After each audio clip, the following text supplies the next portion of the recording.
You're 22, and your mother's kitchen smells like onions and the dish soap she's used since you were 7. The bulb above the stove is the wrong color. It makes everything yellow. Her ashtray is on the windowsill, full, the way it always is. And she's wiping her hands on a towel that says Cape May, 1994, even though you have never been to Cape May. She asks if you've eaten. You say you haven't. She makes you a plate anyway. You sit at the table with the wobble in the third leg, and you watch her move around the kitchen in slippers that have flattened into the shape of her feet. She is telling you about a woman at her work who said something rude. You are nodding. You are also, quietly, embarrassed by her in a way you'd never say out loud. By the towel, by the slippers, by the cigarette she lights between bites, by the way she pronounces espresso. You hate that you notice. You notice anyway. Your checking account has $41 in it. Your rent is late. You took the train here partly because you wanted to see her, and partly because she would feed you. She slides the plate across. Pork chop. Applesauce from a jar. A slice of white bread folded in half, because that's how she eats bread. Eat, she says. You eat. Later, on the platform, she stands on her toes and kisses the side of your face, and presses a $20 bill into your hand and says, for the cab, even though you are taking the train, even though she does not have it to give. You take it. You hate that you take it. You take it anyway. You wave from the window until she is a small shape under a streetlight, one hand up, the other holding the cigarette. You tell yourself, not for long, not for much longer. You're 28, and your phone is buzzing on the desk, and her name is on the screen, and you are watching it buzz. You are not broke anymore. You are something else now. Stable, you'd call it if anyone asked, which they don't. You have a salary. You have health insurance you sort of understand. You have a one-bedroom with a window that faces a brick wall. And on Sunday nights, you order Thai food from the place on the corner, and you eat it standing at the counter.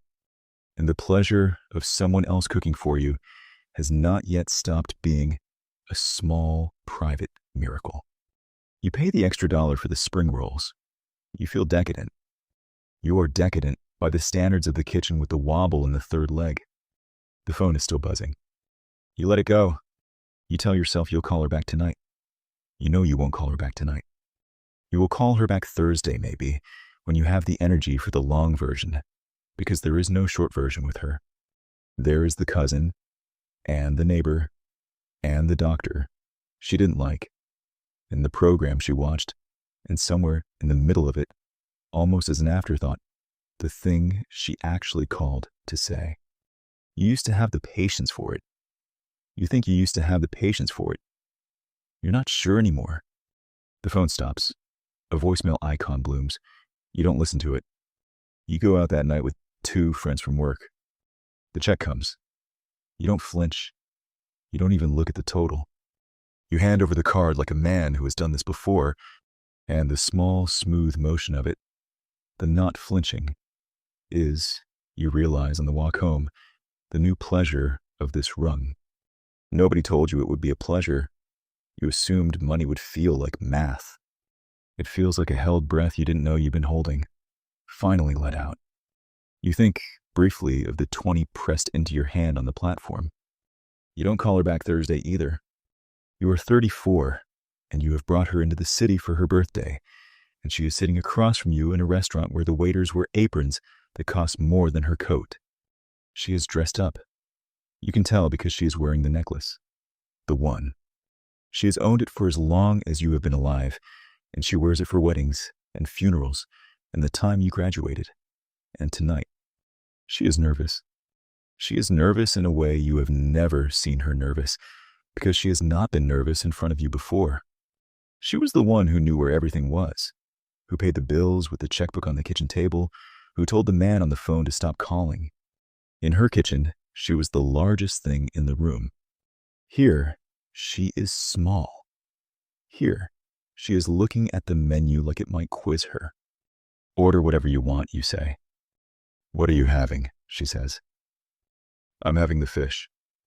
I'll have the fish too. She doesn't want the fish. You both know she doesn't want the fish. She wants whatever has the fewest unfamiliar words next to it. The waiter comes. He calls you sir. He does not call her anything. He is polite to her in the way servers are polite to someone they have decided is a guest of the person who matters. And you watch her register it, a tiny adjustment in her shoulders. And you want to break the waiter's hand, and you also, quietly, do not correct him. You let him think what he thinks. You let her sit smaller in her chair. This is the new struggle of this rung, and nobody warned you that the rooms you can now afford to take her into are rooms in which she shrinks, that the gift is a kind of injury, that she would rather be at the diner near her house, and you know this, and you brought her here anyway, because you wanted to show her something, and what you wanted to show her was yourself. She orders dessert because you insist. She eats 2 bites. She wraps the rest in a napkin and puts it in her purse. You see her do it. She sees you see her do it. Neither of you says anything. On the cab ride back to her hotel, she puts her hand on top of yours and says, "That was lovely, honey." And the word lovely in her mouth is a word she has borrowed for the occasion, and you can hear the seams in it. And you love her so much in that moment that it sits in your chest like a stone. You drop her off. You go back to your apartment, which now has windows that face something other than brick. You sit on the couch in the dark. You think you should call her, even though you just left her. You don't. You are 40, and you have flown her business class for the first time, and she has packed her own snacks. You watch her pull them out of her tote bag on the plane one by one, lining them up on the wide armrest like she is setting a table. A granola bar, a baggie of almonds, a clementine, a small wax paper package of crackers and cheese she made at 4 a.m. because she could not sleep. She has done this even though you have told her, repeatedly, that they will feed her, that they will bring her warm towels and ask her what she would like to drink and offer her ice cream after the meal. She has nodded each time you said it. She has packed her snacks anyway. She is doing it because she does not trust that the food will come. She is doing it because she does not trust that if the food comes, it will be food she can eat. She is doing it because, at some level you cannot reach with any amount of reassurance, she does not believe she belongs in this seat. And the snacks are a small portable proof that she has not entirely become a person who is fed by strangers in the sky. You want to be annoyed. You are annoyed. You are also, beneath the annoyance, ashamed of being annoyed, because you understand dimly that the snacks are not for the flight. The snacks are for her. The snacks are her, in a baggie, refusing to dissolve. The flight attendant comes by, asks her what she'd like. Your mother says, "Oh, I'm fine, dear, thank you," and gestures at her almonds. And the flight attendant smiles, and you turn your face to the window. Outside, there are clouds, and beneath the clouds, there's everything. You think about your friends, the ones from the apartment with the brick view. You think about how few of them you still talk to. It happened gradually. There was no fight, no rupture, just a slow drift. They stopped suggesting plans because the plans had become awkward, and you stopped suggesting plans because suggesting plans had begun to feel like an imposition. And the space between you filled in with other people, people who had also stopped flinching at checks, people whose mothers also flew somewhere and ate their own crackers. You don't miss those friends exactly. You miss being a person who had them. You miss being a person whose Tuesday nights were spent eating Thai food standing at a counter, paying the extra $1 for the spring rolls, feeling decadent. You buy her a glass of wine. She takes 2 sips and says it's lovely. She uses that word now, lovely, more and more. You wonder when it stopped having seams. You are 46, and you have bought her the house, and she hates it. She would never say she hates it. She says it's beautiful. She says she can't believe it. She says, "Honey, this is too much."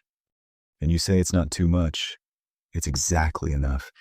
And she walks through the rooms with her arms folded across her chest, the way she used to walk through department stores when she couldn't afford anything, and you understand, with a slow sinking, that you have bought her a department store and asked her to live in it. The kitchen is too big. There is an island in the middle of it. She does not know what to do with an island. She wipes the same counter 3 times in a row because the counter does not need wiping, and she does not know where else to put her hands. The stove has 6 burners. She uses 1. The pantry is the size of her old bedroom.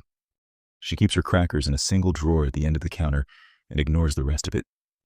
There is no wobble in any of the legs. There is no yellow bulb. There is no window above the sink that looks out on the alley with the trash cans where the raccoon family lived. There is, instead, a view. The view is, objectively, beautiful. She stands at the window and looks at it, and you can see her trying to love it. And the trying is the worst part. She puts the ashtray on the back porch because you asked her to. You asked her to because the house is new, and you didn't want the smell in the curtains. She is 68 years old, and you have asked her, in her own house, to smoke outside, and she has agreed. And you both know this is wrong, and neither of you says so. She gets sick that winter. It is not dramatic. It is the slow, ordinary kind, the kind that arrives in installments. A test, then another test, then a word with too many syllables, then a plan. You fly in the best person. You fly in the second best person to consult with the best person.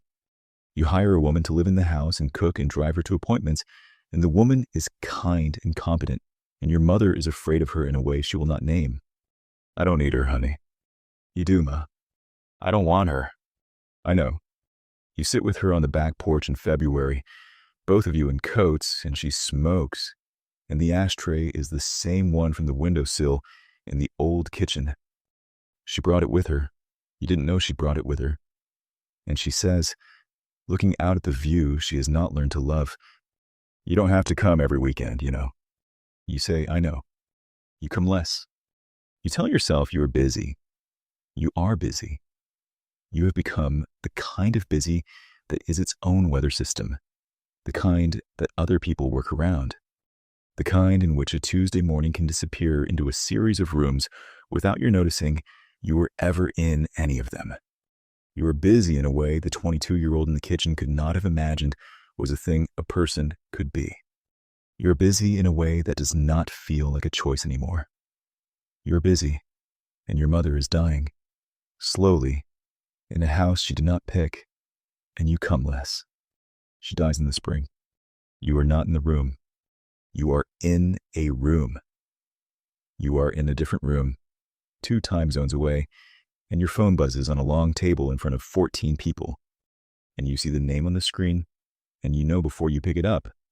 And you pick it up, and you walk out of the room without saying anything to the 14 people.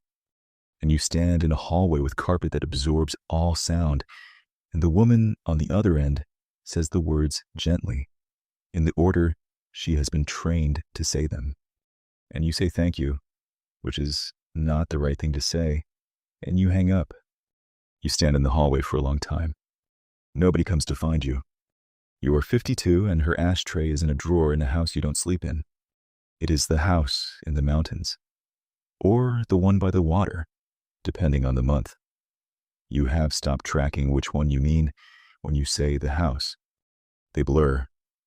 They have begun in the last year or two to blur. They have the same coffee in them, the same brand of sheets, the same person who comes before you arrive and makes the rooms ready, the same person who comes after you leave and puts the rooms back to sleep. You walk through the kitchen of this one. The counters are stone. There is no wobble anywhere. The light is the right color, because someone whose job it is to think about light thought about the light. You open a drawer looking for a corkscrew, and you find the ashtray instead. You don't remember putting it there. You remember bringing it from her house after. You remember wrapping it in a dish towel. Not the Cape May 1994 one, which you couldn't find, which you suspect she threw out years ago without telling you, and putting it in a box, and the box went somewhere, and somewhere became this drawer, and you don't remember the in-between. You take it out. You set it on the stone counter. It is small. It is glass with a chip on one edge you'd forgotten about. There is, in the bottom of it, a faint dark residue that 30 years of dishwashers could not have left. That must have been there since before she stopped smoking, since before she got sick, since before the house she didn't love. since before the plane with the snacks, since before the restaurant with the necklace, since before the 20 pressed into your palm on the platform. You stand at the counter and you try to remember the pitch of her voice saying your name. You can't. You can remember that she said it. You can remember the shape of it in the air. You cannot anymore hear it. It is gone the way voices go, which is to say it has gone slowly enough that you did not notice it leaving until you reached for it and it was not there. You stand in the kitchen. The kitchen is quiet. The houses are always quiet now. There is a pleasure in this you did not know existed at 22, did not know existed at 28 or 34. The pleasure of silence, of a room in which nothing is asked of you, in which no phone buzzes, in which no waiter has to decide what to call you. It is a real pleasure. It is the pleasure of this rung. You will not pretend it isn't. It also costs what it costs. Nobody tells you the truth anymore. You have noticed this. You have noticed it the way you notice the weather, passively, without any sense that you could change it. The people who work for you do not tell you the truth. The people who eat with you do not tell you the truth. The people who sleep with you do not tell you the truth. You have not, you realize, standing at the counter with the ashtray, been told a difficult thing by another human being in something like 8 years. You have asked for things and the things have arrived. You have wanted rooms and the rooms have opened. You have, somewhere along the way, forgotten the muscle that asks, the muscle that waits to see if the answer is no. It has atrophied. You can feel where it used to be. The last person who would have told you the truth is in a drawer. She would have said the houses are too big. She would have said, you look tired. She would have said, honey, you don't have to come every weekend, and meant please come. She would have packed her own snacks on your plane, and you would have been annoyed. And the annoyance would have been a kind of contact, a small friction, proof that there was still someone in the world who could refuse the thing you were offering. You pick up the ashtray. You hold it in your palm. It weighs almost nothing. You think about the kitchen with the wobble in the third leg. You think about the pork chop and the applesauce from a jar and the slice of white bread folded in half. You think about being embarrassed by her in small ways you'd never have admitted, by the slippers and the towel and the way she said espresso.